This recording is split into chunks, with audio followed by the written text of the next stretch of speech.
My name is Teddy Rowland, and I'm doing a persuasive speech on adoption.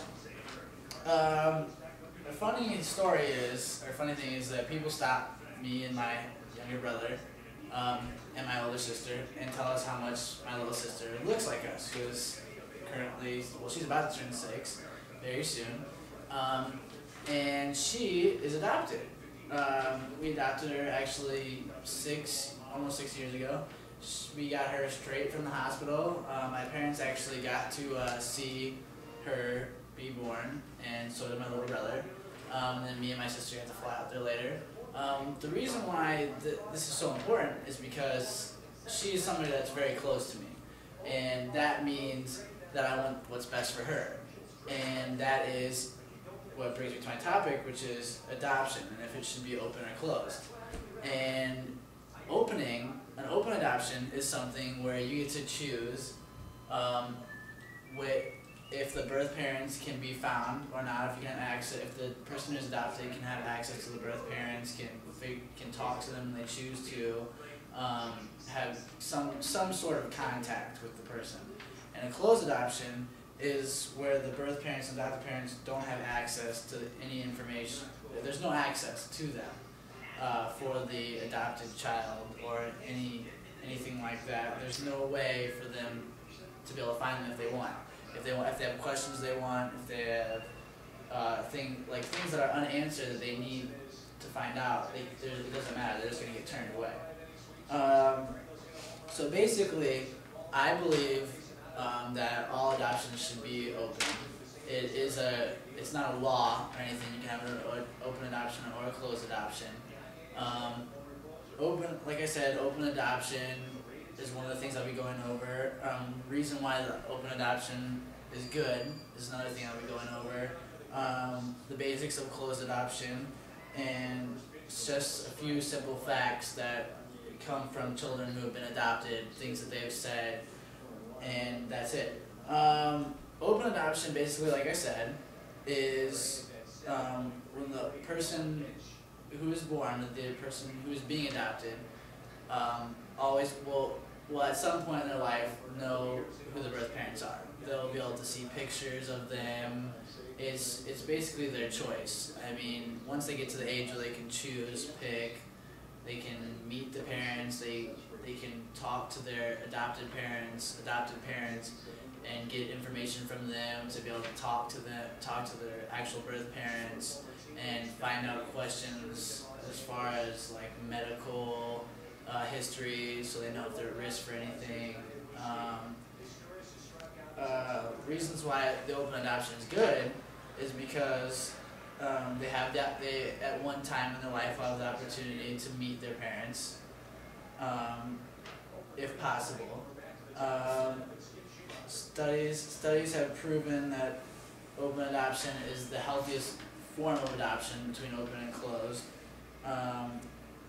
Not just for the adoptive child, but for the parents who are involved and for the birth parents as well, so they can see the process.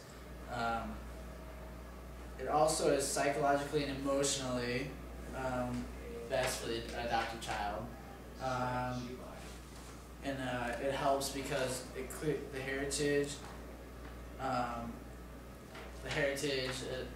their family, as they go through life, they can figure out, they can have their unanswered questions answered, basically, throughout their whole stage of life. It doesn't, from when they're young, or even if they could contact them from when, like 18, 17, when it's possible for them, all the way until they're old. They can have as much contact with them as possible, find out information to help create their own families. Basically, it's something that's very important to help keep somebody healthy and emotionally and physically able to create their own family. Basically, it helps a lot. Closed adoption is basically where all the questions are unanswered. If you were adopted and you wanted to find answers, if you went to the adoption agency or to lawyers, somewhere where you found the process was made, there's no possible way for you to get any type of information. They'll just turn you away, shut it down. It doesn't matter. The case is closed. They look at it as none of your business. They don't care. It also means that a lot of decisions that are made during the adoption process involve lawyers and adoption agencies. So the adoptive parents and the birth parents don't really have much say in the situation, which is another good thing about open adoption. You can pick, and the birth parents can pick who the adoptive parents are, and by very specifics like color, race, things like that, which is something you can't do in closed adoptions. And the key factors is when the child has questions. Like I said, they're unanswered. It's the bottom line. Some of the facts that came from adopted children are that they basically said that they craved information about their birth, things like that. This is factual information that came from a book, and it basically interviewed student-aged children or kids, teenage age, about asking them information on how they felt about their adoption process and how they would feel about if their questions could be answered, if they would like them to be answered, or if they couldn't be, if they were unanswered and they could never get the answers to them, how they would feel.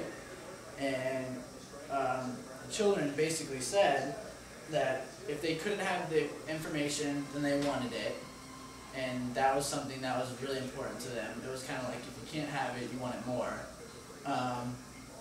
And they wanted to know basic questions, just some few basic questions, and they would be on the way. So it was like, even if the birth parents didn't want to have anything to do with them or were embarrassed by them, they just wanted simple questions, just like why the parents gave them up, and it said that most of the parents, after they met with them or talked to them, they completely understood. So it didn't hurt their feelings or anything. It made them feel better, actually knowing that their parents gave them up for the right reason, or it was for their own good, or it was for the real parents' good. And another thing is health history.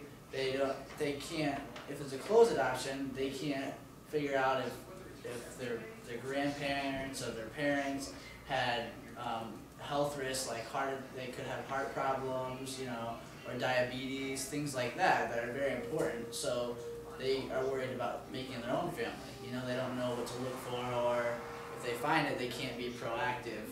If they find out, then they can be proactive, like an open adoption, and they can take measures to test things and figure things out and make it better. The book also said that after these simple questions were answered, that they didn't look for simple questions anymore. They didn't look further for their birth parents for anything else. They just wanted to know simple questions that would make themselves at peace of mind, basically. And that's basically it. I basically, from personal experience, having a little sister that's adopted, from the inside point of view, I can't see there being any other way than open adoption. It's healthy, it's safer, it's all around. There's nothing that should even be debated about, personally. I mean, an open adoption is for the family, for the child themselves.